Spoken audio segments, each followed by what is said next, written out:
are working on a project with lines and primary colors in second grade.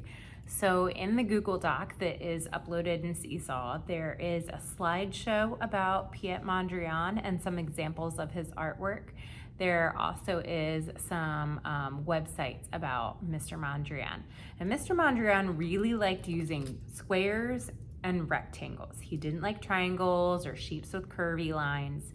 So to make our squares and our rectangles, we are just going to be using vertical lines that go straight up and down and horizontal lines that go down, okay? So we are not using diagonal lines that go crisscross or wavy lines or anything like that.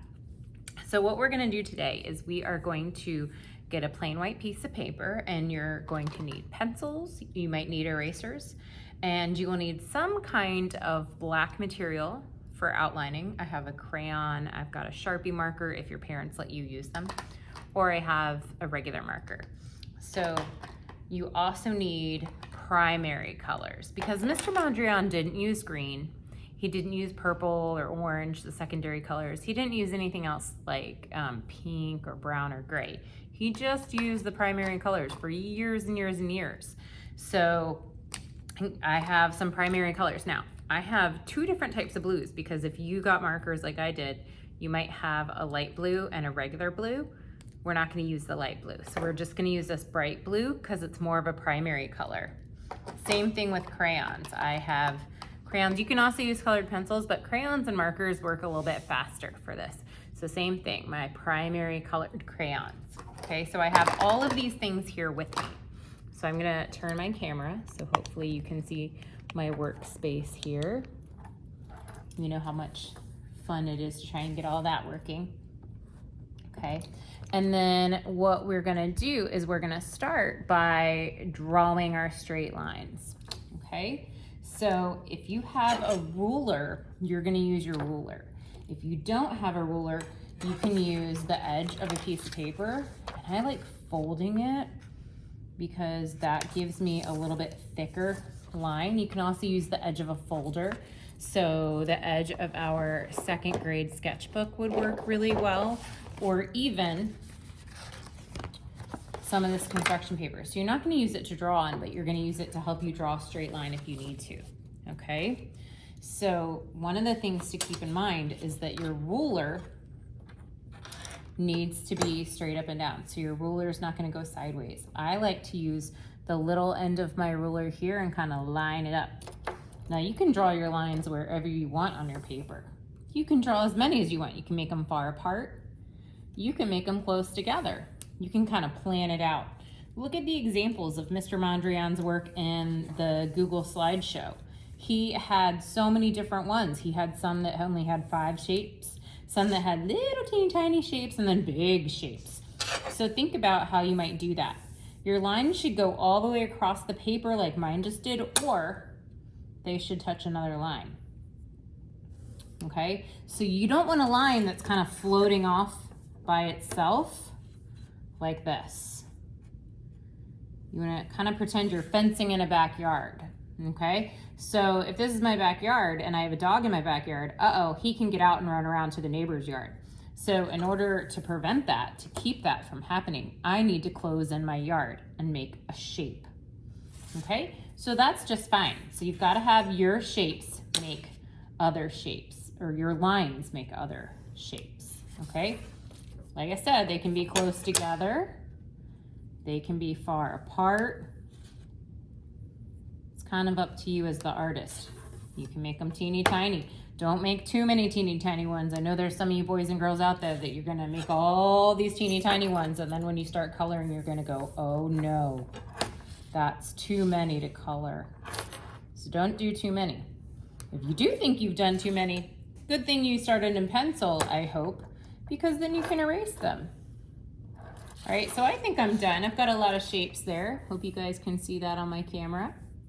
And now what you're gonna do is you're gonna take your black marker or crayon, and I have a placemat. You guys know all about placemats. So something to protect your work area while we're at home. And you're gonna trace over that. Now you can use your ruler again and kind of go back over it with a ruler, or you can just do it by following on the line. It might be a little wobbly this way, but that's okay. You can make them thicker if you need to. These markers have a thick side and a thin side, so I could make my lines thicker if I wanted by using the thick side of my marker. Okay, if you're using crayon, you just have to push down. Okay, and yeah, it's gonna look a little different than marker, but that's okay. We can use different materials and everybody can make their artwork just a little bit different, whatever is comfortable for you. Okay, but take your time when you're tracing because we don't wanna have shapes that are too wobbly or too off the rails. Okay. So I'm gonna do a little bit more in crayon. Like I said, you can use colored pencil, but colored pencil makes very thin, delicate lines. They almost feel like they're breakable sometimes when you're coloring. And we know colored pencils are breakable themselves. So if you use colored pencils, it's just gonna be a little bit more work. Now, when you color, we need to color all the way, okay? Now think about if you were mowing the grass. Would you mow the grass like this in your yard? Probably not, because it wouldn't show up very well and it wouldn't look like you did a very good job. So you want to be really careful about how you color. Cover up all that white area, all that white space. Okay. Now, if your markers are running out, that's okay. Do the best you can. You probably don't want to color a marker over top of crayon because the waxy, smooth feel of the crayon can mess up markers. You also don't have to color every single space. This is where having a placemat is helpful because I can color off the page without getting my table messy. So yes, you can leave some areas white, just like Mr. Mondrian did, but your artwork should still look finished. So if somebody walked by your workspace and they looked at your artwork, they would be able to tell if you had finished or not, okay? Now, if I do red over here, we know with crayons, if you tiptoe, it looks really light. It almost looks like a different color. So what I want you to do, without squeezing so much it hurts your hand, is to push down with your crayon pretty heavy so that it almost looks like marker or paint. That doesn't mean break your crayon. If it does break, that's okay. You can still use broken crayons. That's the awesome thing about crayons. Okay, but you want to push down just hard enough so that it feels waxy and so that you don't see the white. So kind of like you're really walking really hard across the paper.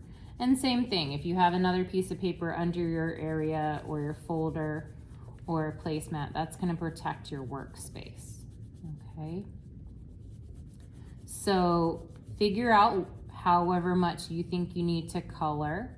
We are only using those primary colors, so only red and blue and yellow. And I know that's hard for some of us because I love using the whole rainbow, but for this project, we are only using those vertical and horizontal lines, and we are only using the primary colors. Imagine doing this all year, and this was the only kind of artwork we made all year in art class. That's kind of what Mr. Mondrian did. How could you make each picture look different? How could you make it look exciting every single time? So boys and girls, whenever you're finished, if you have a hole punch, you can punch holes and put it in your sketchbook. If you don't have a hole punch, you can always put it in the pocket of your sketchbook. So like I said, if you use regular copy paper, you can just kind of tuck it into the folder pocket back here. Just make sure it stays nice and doesn't get too wrinkled and crinkled. But make sure that you take your picture and you upload it onto Seesaw. So you want to make sure that you have added it to the assignment. So where you find this video in Seesaw, you can add a response, or you can click that big green plus sign at the top and post your student work. So boys and girls, I can't wait to see how you make your artwork, and I can't wait to see what kind of shapes and colors and designs you guys come up with. So post that stuff in Schoology, and we will work on something else next